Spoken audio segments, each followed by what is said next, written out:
Oi, pessoal, tô esperando aqui o Roberto entrar para chamá-lo.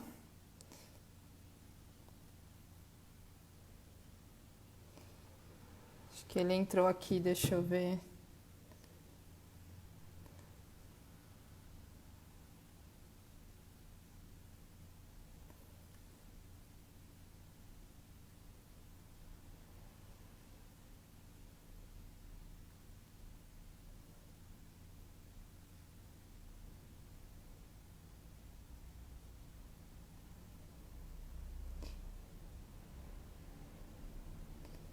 Peraí.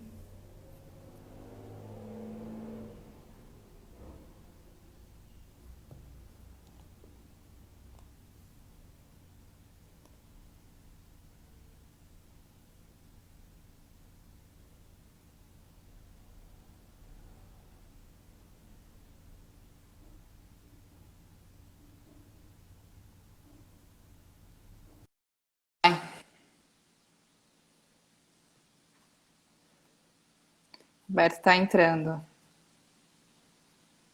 Oi, Bia. Oi! Tudo Foi. bom? Deu certo. Boa noite, Beto. Boa noite, tudo bom? Tudo e você? Tudo bem também. Então tá bom. Bem-vindo daí da sua casa. Muito obrigado. Que bom. É, Então vamos lá.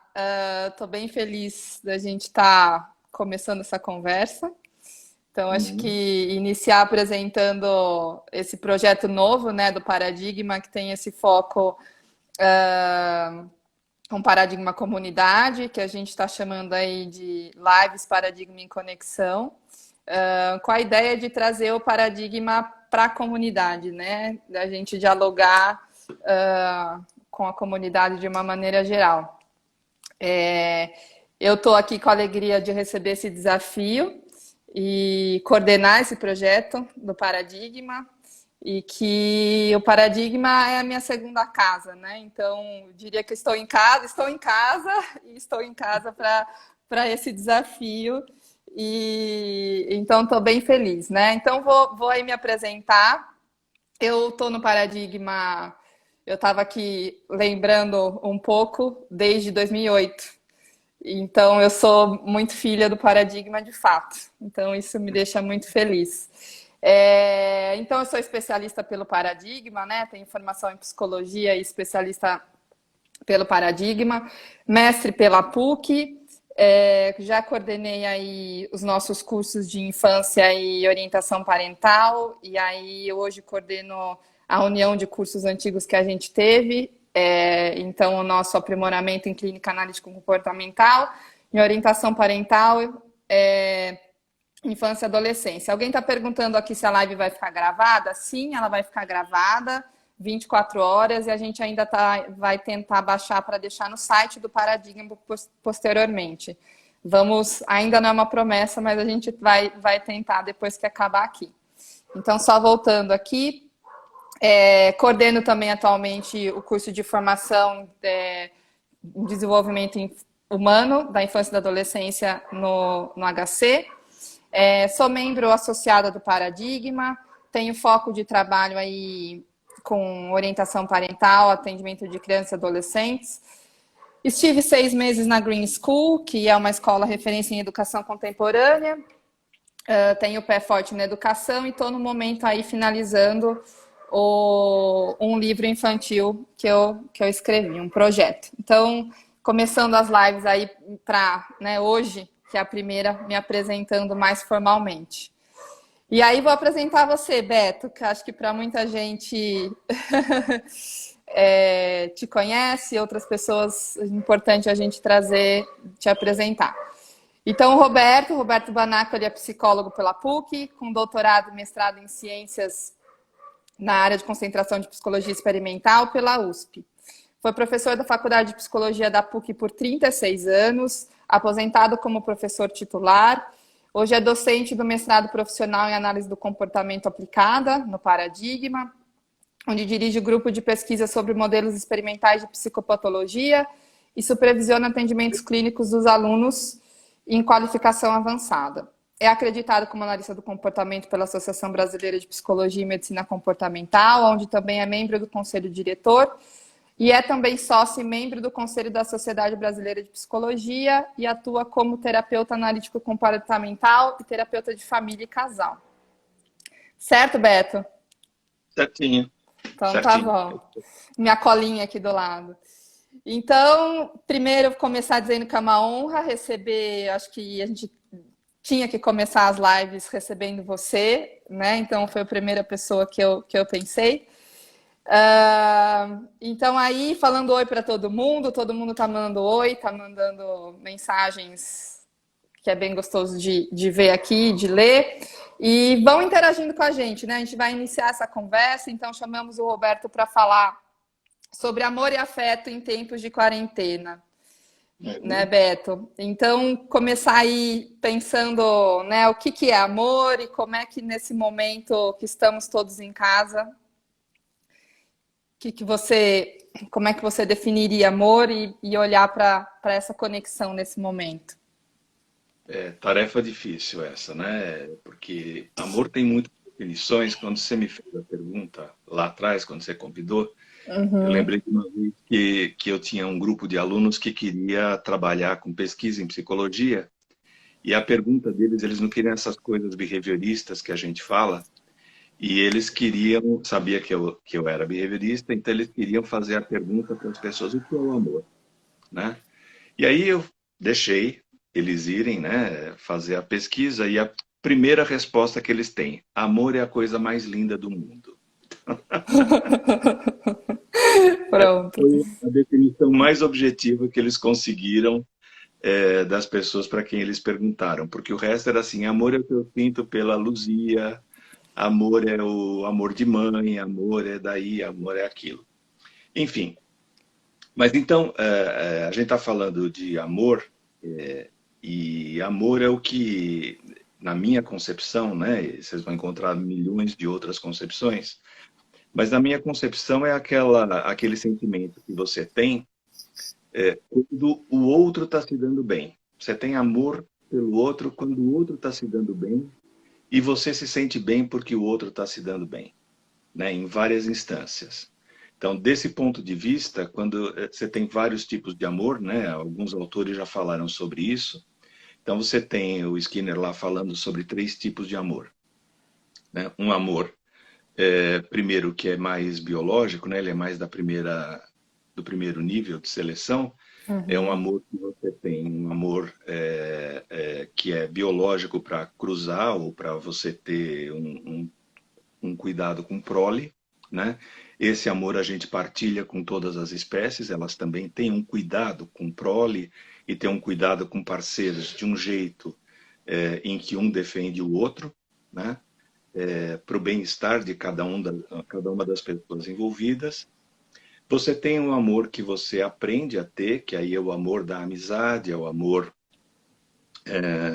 das coisas que você tem, né? Amor a que você tem a sua cidade, amor a que você tenha uma série de coisas que você vive.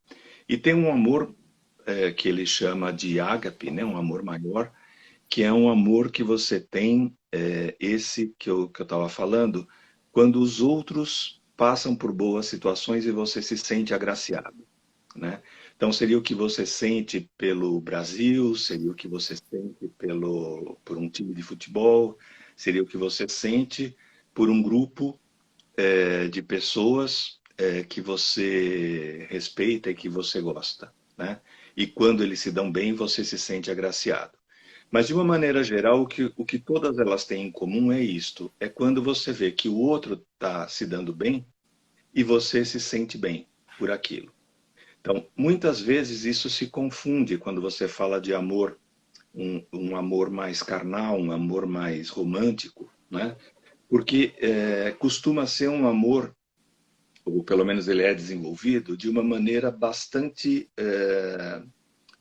como é que eu vou dizer? Ele é bastante egoísta, né? Eu quero me sentir bem e eu quero me sentir amado, né? Mas isso, na verdade, não é um sentimento de amor, né? Isso daí é um sentimento de posse, é um sentimento no qual eu sou o centro das atenções.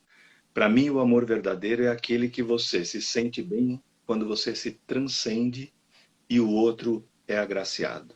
E você se sente agraciado por conta disso, tá? Então, é um sentimento... o Skinner vai falar um pouco disso, vai falar que é um sentimento reflexo, né?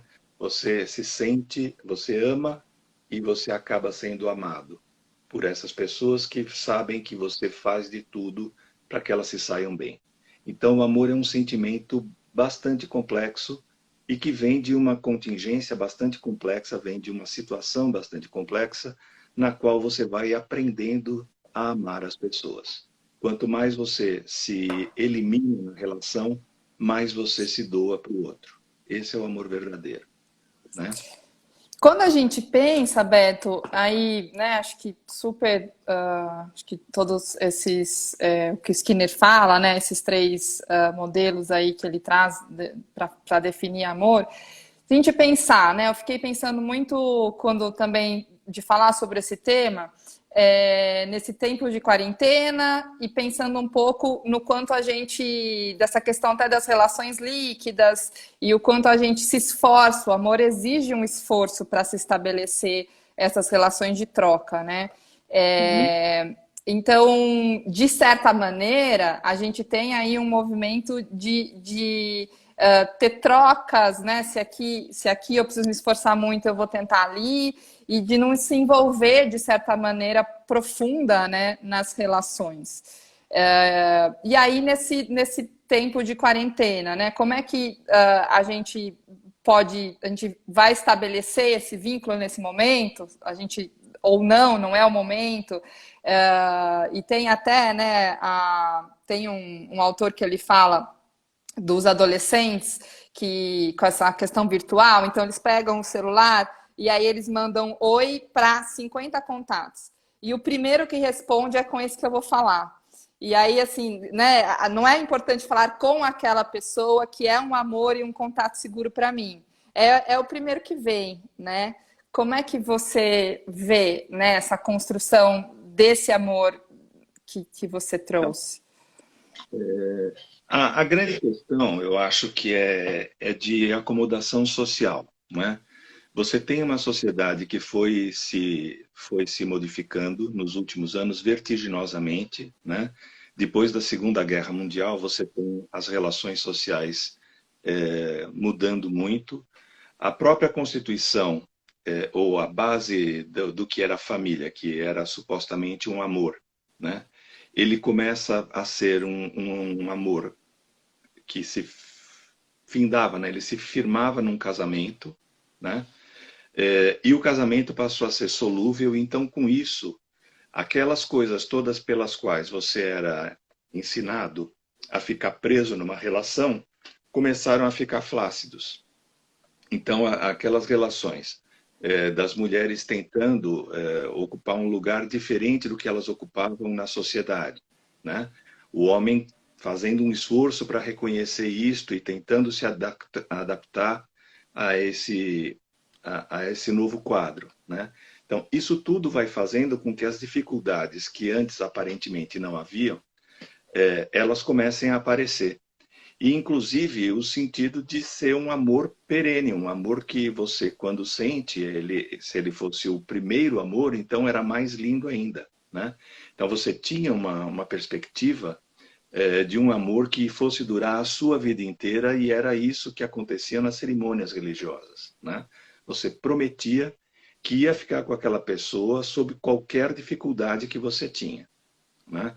Na saúde e na doença, na tristeza e na alegria, ou na riqueza e na pobreza. Então, sob qualquer condição, você estava prometendo ali para Deus e para outra pessoa que você ficaria do lado dela.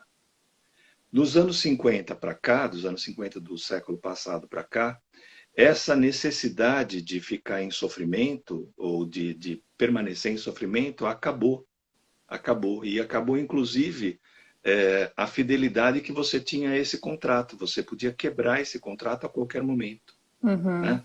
uhum, Porque o casamento ficou solúvel e, portanto, os sentimentos que envolviam aquelas relações também começaram a ser solúveis por conta desta mudança econômica e a mudança da cultura. Então, a cultura vai se adaptando e os indivíduos têm que se adaptar rapidamente a ela, né? Então, você ainda tem resquício de gente que tem o amor primeiro e fica com aquele amor platônico, né, o resto da vida e não se envolve com mais nada. Algumas vezes isso tem uma razão de ser. A pessoa não consegue mesmo se relacionar afetivamente com outras pessoas, então ela vive um amor platônico só para não deixar de viver um amor, né? Ou ela acredita que ela não tem que passar nenhum momento de decepção ou de contrariedade, daí por diante, dentro de uma relação, porque tem mil outras relações possíveis agora no mundo, né? Antes não, antes você ia tendo relações com pessoas e cada duas que ficavam em relação eram duas a menos que você podia se relacionar. Hoje, como tudo é líquido e flácido, todas são, ao mesmo tempo, oportunidades.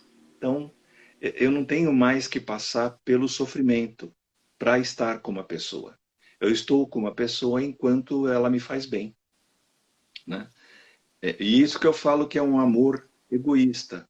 Quando você encontra duas pessoas desse tipo, elas não dão liga, porque uma está esperando que a outra lhe faça bem, né? E aí não conseguem se relacionar por mais do que 2 horas, ou um pouquinho mais, talvez, né? Porque elas estão esperando do outro o que elas não têm para dar. Elas não sabem cuidar uma da outra e não sabem transcender pelo desejo do outro, não sabem transcender pelo bem-estar do outro. Elas estão uhum. esperando o bem-estar delas, né? E isso não é amor. Isso não se constitui o amor. E você acha, Beto, que daria para a gente dizer, né? Tô pensando aqui, você falou, né, que eu deixo de sofrer naquela relação ali e já me estabeleço em outra. Que seria ilusório isso, de certa maneira, porque a longo prazo eu também vou sofrer porque eu não estou construindo uma relação mais profunda? Não, ilusório não, Bia, é efêmero.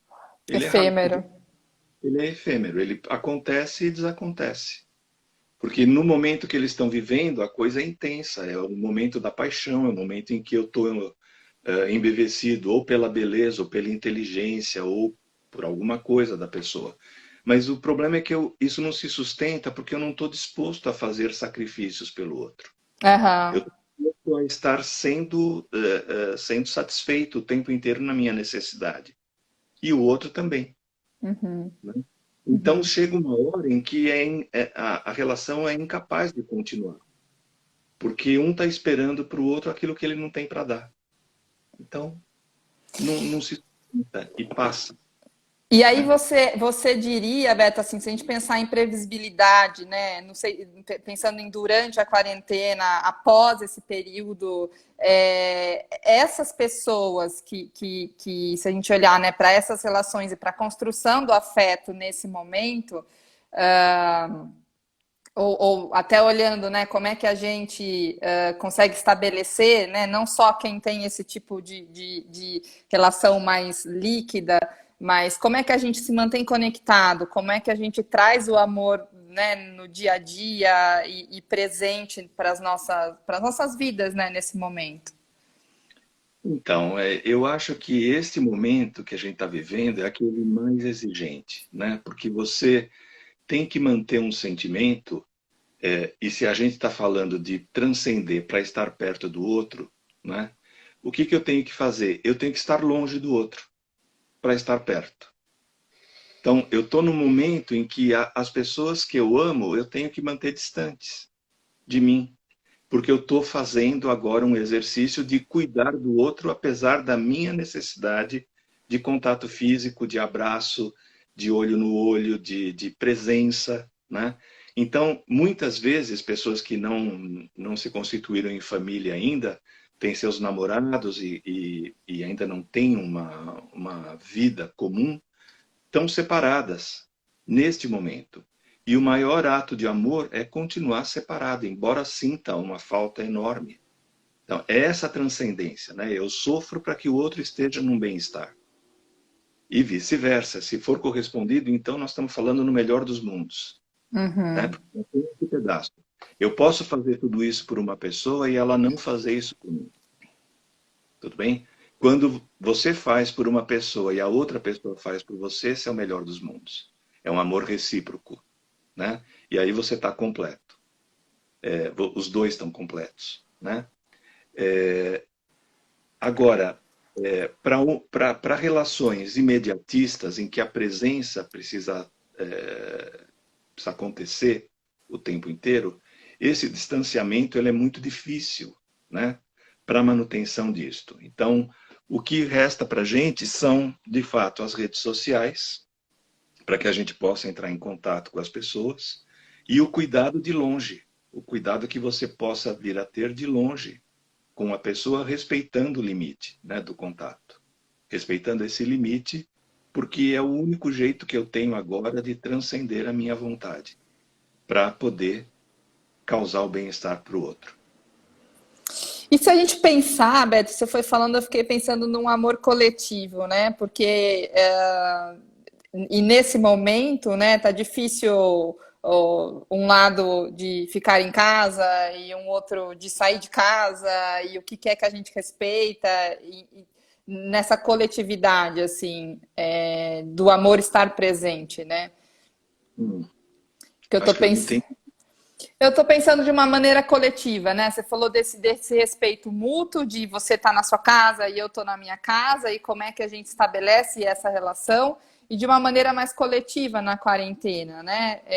Onde tem pessoas que acham que não, eu não tenho que ficar em casa, eu tenho que sair de casa de uma forma mais coletiva diante do corona e dessa questão da quarentena, né? Então, desde ir ao supermercado, logo que tudo isso começou, eu fui ao supermercado, né, com todas as restrições, tinha várias senhoras no supermercado, né? Então, esse cuidado coletivo e esse amor coletivo, a gente poderia, de certa maneira, olhar coletivamente, né, e pensar nesse amor coletivo, ou você acha que não faria sentido? Não, faria sentido. O problema é que você tem um choque de informações, né? Você tem muitas informações que não se complementam, que chocam entre si, e agora aquela vontade de ter o seu desejo satisfeito, ele pega a informação que mais lhe aprovém, Uhum. né? Não é uma informação que seja cuidadosa. Porque se você for pegar por esse lado, né, desse amor coletivo, você tem que pegar a informação mais cuidadosa, por menos que você a respeite, é aquilo que está sendo necessário fazer agora no momento, né? Para que você possa exercer. Senão você está dando de ombros para a importância do outro nessa hora. Sim, sim. Para um bem E aí coletivo, né? você está em detrimento do teu desejo de ir, de sair, de encontrar, de fazer e daí por diante, né? Então, e esse é um problema, né, de controle social. Sim. Quando você tem um grupo que está controlando uma comunidade toda, né, e solta informações desencontradas, você tem esse caos, você tem essa coisa meio caótica, né, nos comportamentos das pessoas. Eu vou aqui começar a ler algumas perguntas, Beto. A Tainá está perguntando aqui, né? Na quarentena, as pessoas estão mais suscetíveis a procurar um amor egoísta, para assim buscar um prazer nesse momento? Não. Tem mais? Tem mais Não, é coisa? essa a pergunta, não. É essa a pergunta. Não, Tainá. Eu acho que as pessoas ficam mais suscetíveis, ponto, né? E aí se exacerbam as necessidades. Você vai ver necessidades de várias naturezas aqui, né? Porque você está vivendo um momento de privação e ela exacerba todas as outras que você tem.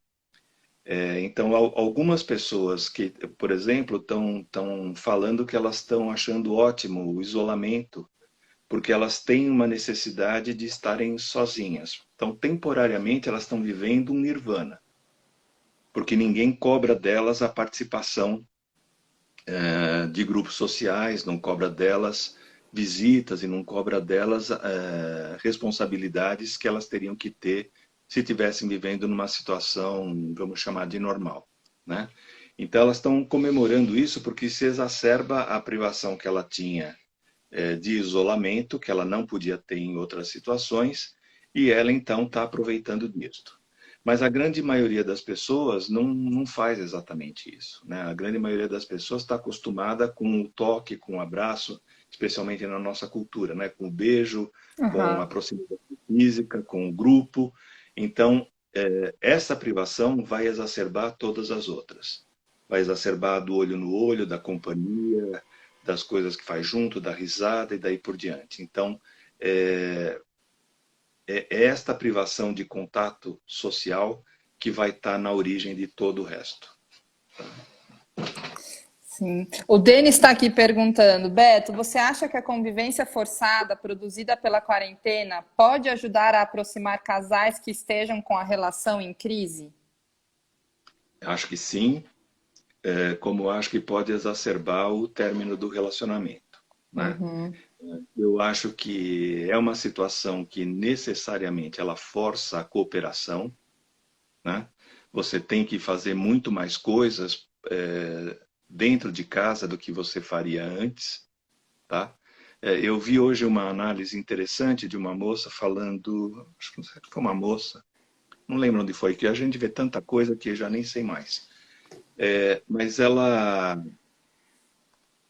falava que a nossa vida pós-moderna, ela privou a gente, em nome da produtividade, ela privou a gente da vida caseira, né?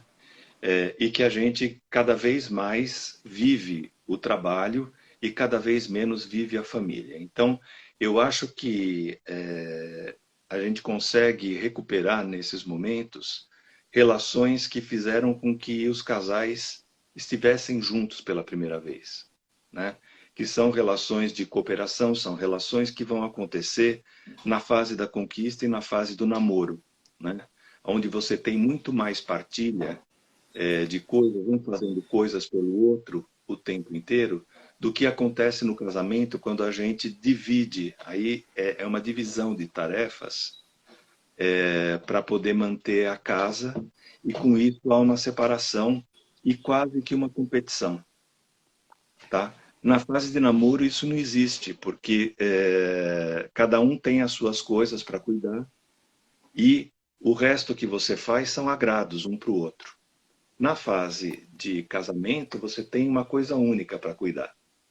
E não precisa de dois para cuidar de tudo. Então você literalmente divide. Tá? E se um não faz, começa a cobrança. Porque Uhum. era esperado que ele fizesse. Tá? E aqui começam as crises. Tudo bem? Então você tem uma situação de casamento agora que pode ajudar de novo a fazer a troca um pelo outro, né? A um tá lá fazendo a comida tal e tá meio atrapalhado e é para todo mundo aquela comida e a gente sabe que está atrapalhado. Então, então deixa que eu descasco a batata, coisa que eu não faria se não fosse isso, né? Se não Uhum. fosse essa situação que a gente está vivendo. Ou, agora não dá porque eu estou recolhendo roupa. Então, todo mundo está fazendo coisas pela comunidade e não por sua carreira, não pelas coisas individuais.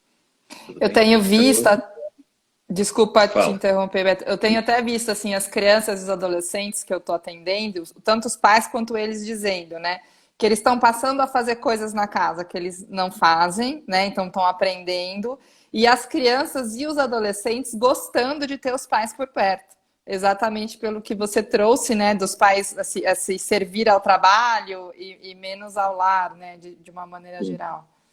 sim. E tem que ter muita criatividade, né, para aguentar isso tudo. Aham. Muita criatividade. Uhum. Mas, enfim, tem isso. E tem também aqueles que se exacerbam, né? Aqueles que estão por um triz E aí o trabalho é o esconderijo, né? Eles estão, cada um vai para os seus trabalhos e ficam fazendo coisas, mas quando se juntam, os valores são tão díspares que não tem mais uma relação possível, né? Escancara, né, também essa. Escancara porque é a cada gesto, é a cada coisa que você vai fazer que isso se representa ali, ele se Uhum, concretiza ali, né? uhum. Em cada gesto, em cada dilema que você tem que resolver em dois, pelo menos. Eu cheguei a ler, Beto, que a probabilidade de aumento das relações abusivas e de relacionamentos que já têm esse comportamento presente tende a aumentar, né? E bastante. Aí aqui até a Priscila está perguntando como Skinner explica o amor com a necessidade de punir. Então, eu não sei se ele explica, porque eu não sei se ele se ocupou desse tema, né? E eu não entendi exatamente essa necessidade de punir. O que eu acho que acontece é que você tem um amor que é uma prisão. Você tem um amor que é uma gaiola de ouro, ou às vezes nem de ouro, né? Na qual você, por algumas questões outras que não de amor, você mantém uma pessoa presa. E ela vai estar o tempo inteiro tentando escapar. Ela vai estar o tempo inteiro tentando sair daquele lugar. Tem uma música maravilhosa do Chico Buarque falando sobre isso, que é Te Perdoo por Te Trair, né? Em que nitidamente a moça está tentando sair daquela relação, mas ela não pode, então ela vai, ela trai, ela faz, ela acontece, ela volta, e ela está perdoando o cara por tudo isso. Então, essa tende a ser uma relação pautada em aversividade para ambos, porque um está o tempo inteiro temendo ser abandonado, né? E aferroando mais o outro para que ele não fuja. Tá? É um amor posse, tá? E tem, como todo problema, ele tem cúmplice, né? O cúmplice é o outro que está lá preso e que fica ali, tá? E aí tem muito controle aversivo nesse tipo de relação, tá? Então, o que eu consigo imaginar mais é isso. Você tem uma necessidade de um que o outro pode suprir. Muitas vezes é uma necessidade financeira, ou às vezes é uma necessidade porque esta pessoa que está necessitando se sente muito feia e a única que aceitou é esta. Essa daqui está fazendo de tudo para ser aceita por esta também.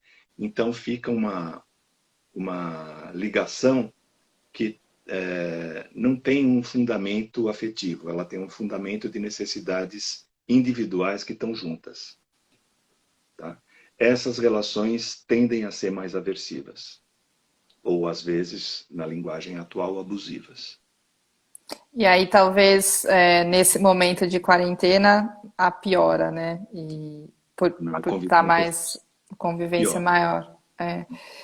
E aí, Beto, acho que talvez até a Raquel está falando aqui, como manifestar amor por si mesmo nessa quantidade exacerbada de informação e ansiedade coletiva.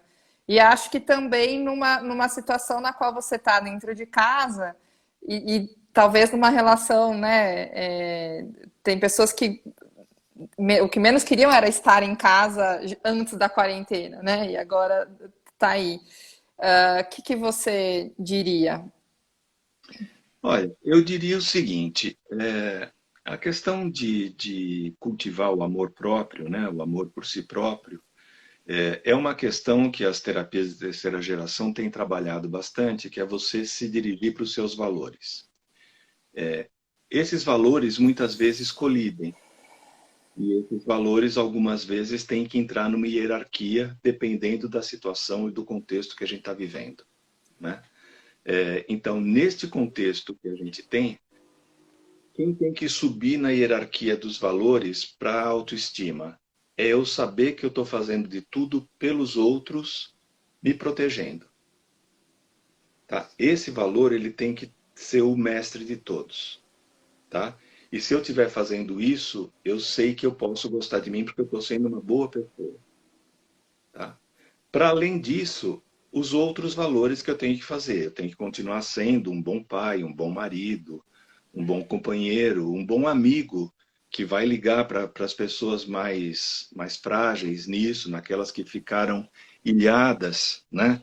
E fazer companhia para elas com conversas online ou com recadinhos o dia inteiro, pedidos de ou extensões, né? Quando eu saio para ir para o supermercado, nas escapadas, olha, eu estou indo, você precisa de alguma coisa. Então, eu vou estar fazendo outras coisas que também vão em direção aos valores que eu vou desenvolver e que eu preciso descobrir quais são, né? Aqueles que me fazem me sentir bem comigo mesmo. Em geral, o outro está envolvido nisto, tá? De alguma maneira. Ou ele é alguém que me limita e eu tenho que fazer frente a ele, e eu vou me sentir bem se eu fizer frente a ele quando ele me limita, porque não é sempre que ele vai me limitar, né? Então eu tenho que fazer um discernimento dessas coisas. Quando eu puder ser cooperativo com o outro, e o outro vai tender a cooperar comigo também. Então, essa é uma das partes do amor que o Skinner fala que eu acho maravilhosa, né? O amor é um sentimento que é reflexo. Quando você exercita o amor pelo outro, o outro tende a exercitar o amor por você. Tudo bem? Então, quando Uhum. você faz bem para o outro faz bem por você. Então, não há melhor maneira de você pensar em você mesmo do que pensar no outro. É tão bonito isso. É lindo, é maravilhoso. Se você quer pensar em você, pensa no outro. E Uhum. o outro vai cuidar de você, né? Uhum. Então, essa coisa é muito legal, né? E acho que nesses tempos de quarentena, o pensar no outro é esse, é eu ficar longe dele. Eu tenho que ficar longe. Eu tenho que ficar longe para protegê-lo Uhum. e para que ele sobreviva. Eu não sei o que está acontecendo comigo, eu não tenho ideia do que está acontecendo comigo, mas eu sei que se eu sair, eu posso vir a ser imediatamente um vetor de transmissão. Imediatamente. Então, é imponderável, né? Quando vai acontecer, é indelével, eu não sei, não tem marca, não tem nada. Então, eu posso estar fazendo mal sem saber. Então, eu tenho que Sim, saber disso. sim. Você, e nesse sentido, assim, Beto, da questão do amor próprio e do autocuidado, é, o que, que você traria de comportamentos, né, mais especificamente de autocuidado nesse momento? O de autocuidado eu acho, seguir as regras, Uhum, todas, sendo uhum, colocadas aí, o mínimo possível, né? Precavido, fazendo todas as coisas que estão preconizadas e que podem até parecer um pouco supersticiosas, né?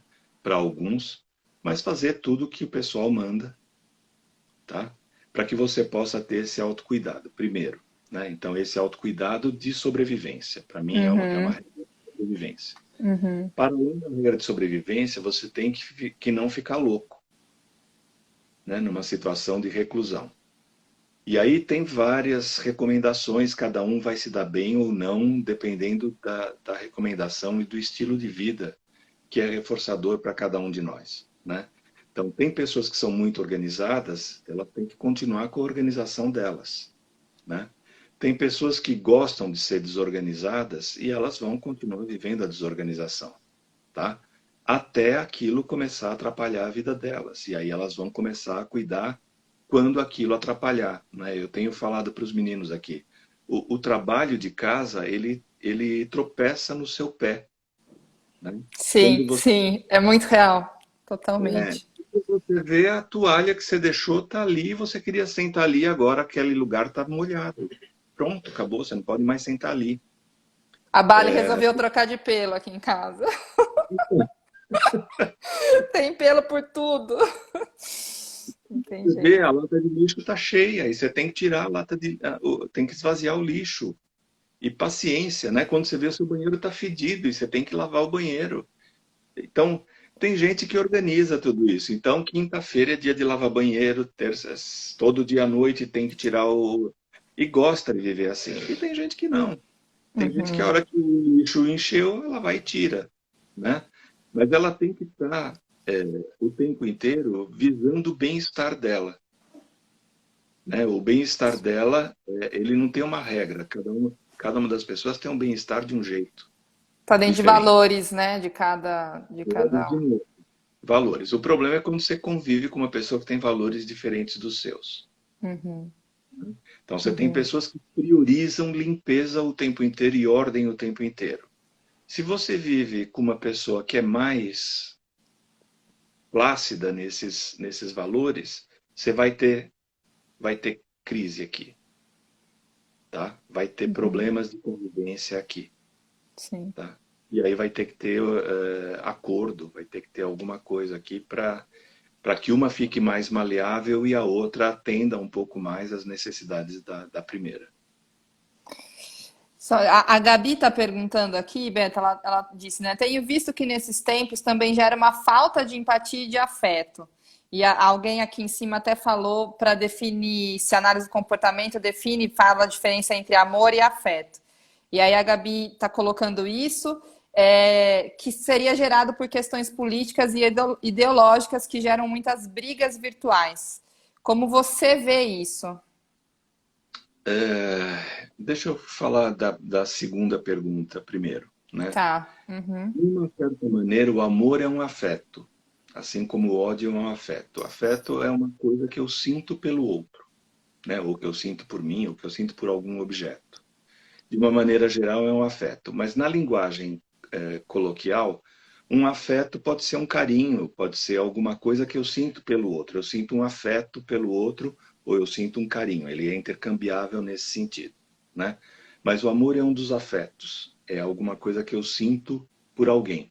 Posso sentir ódio, posso sentir raiva, posso sentir inveja, posso sentir. Todos esses são afetos, né? Tem afetos positivos, afetos negativos, afetos neutros. Ah, eu sinto indiferença pelo outro. Tanto faz se ele está ou se não está. É um afeto, tá? Ameno, mas é um afeto. Uhum. E às vezes o afeto quer dizer um sentimento, quer dizer um sentimento. O sentimento também é a mesma coisa, né? O amor é um sentimento. Então tem vários significados. O afeto e o amor é um deles. O amor é um dos afetos que eu posso ter pelas pessoas desse ponto de vista, tá?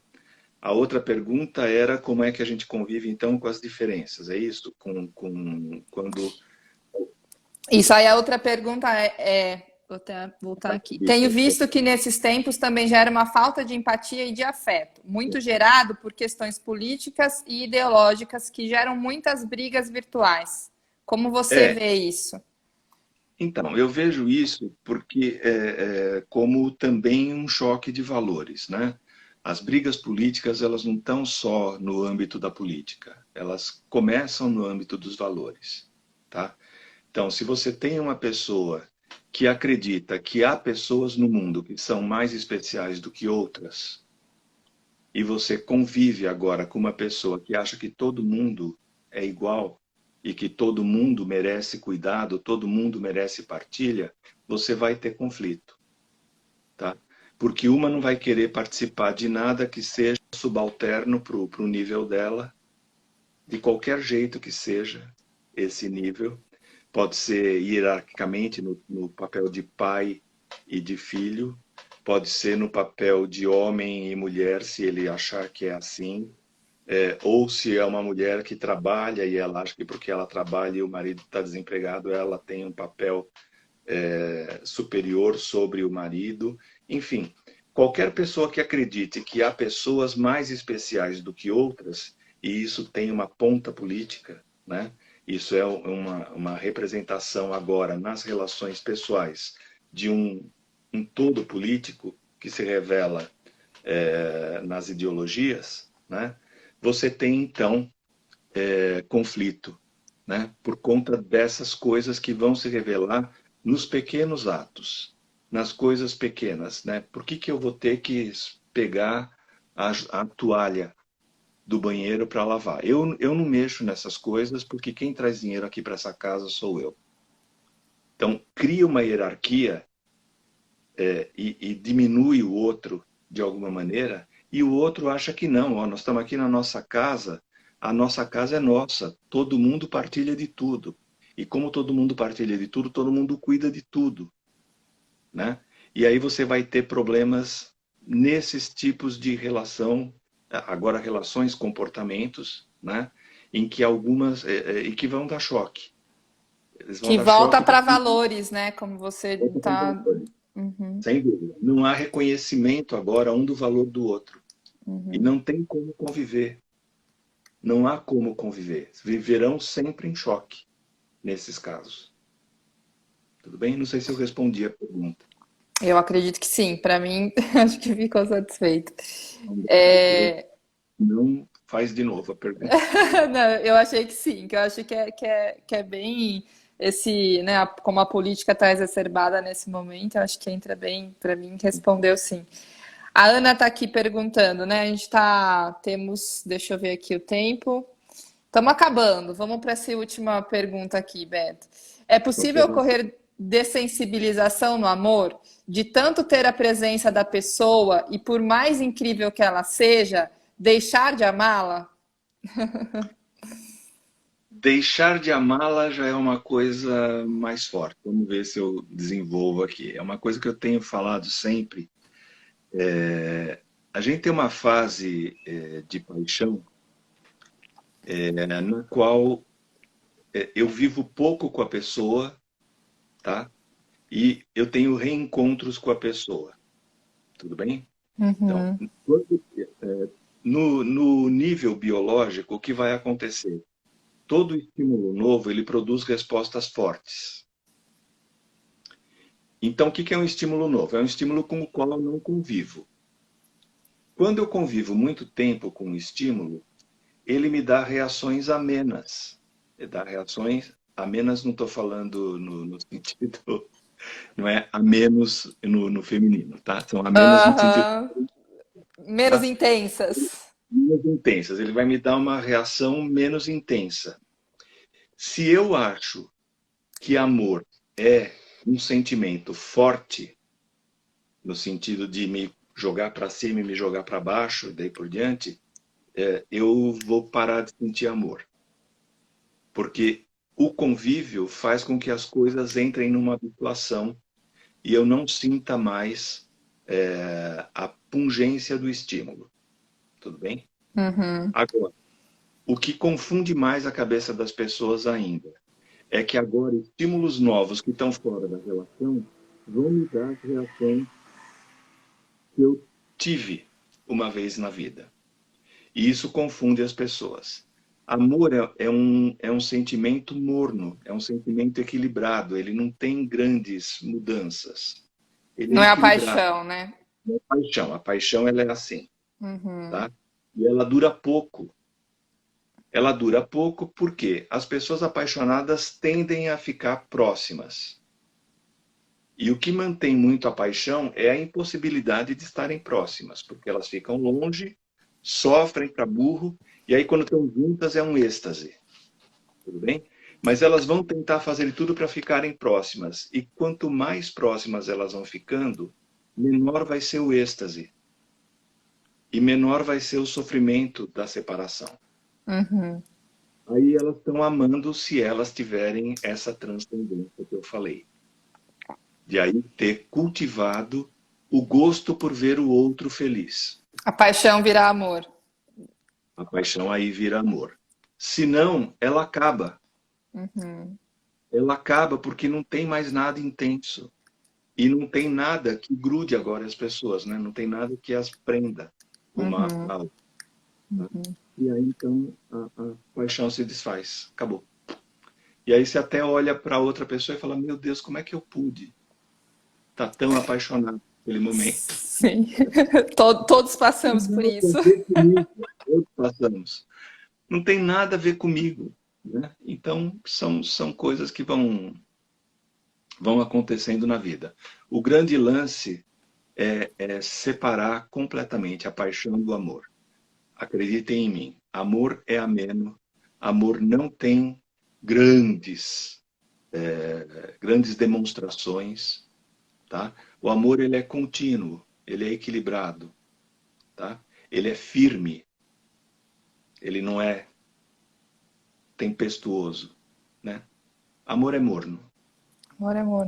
Eu tô lembrando aqui, Beto, e de fato eu lembrei durante a live. que eu te dei de presente a pedra gravada amor, É né? verdade, é verdade. Linda. Linda, é linda. Que você até me mandou foto de onde tá lá.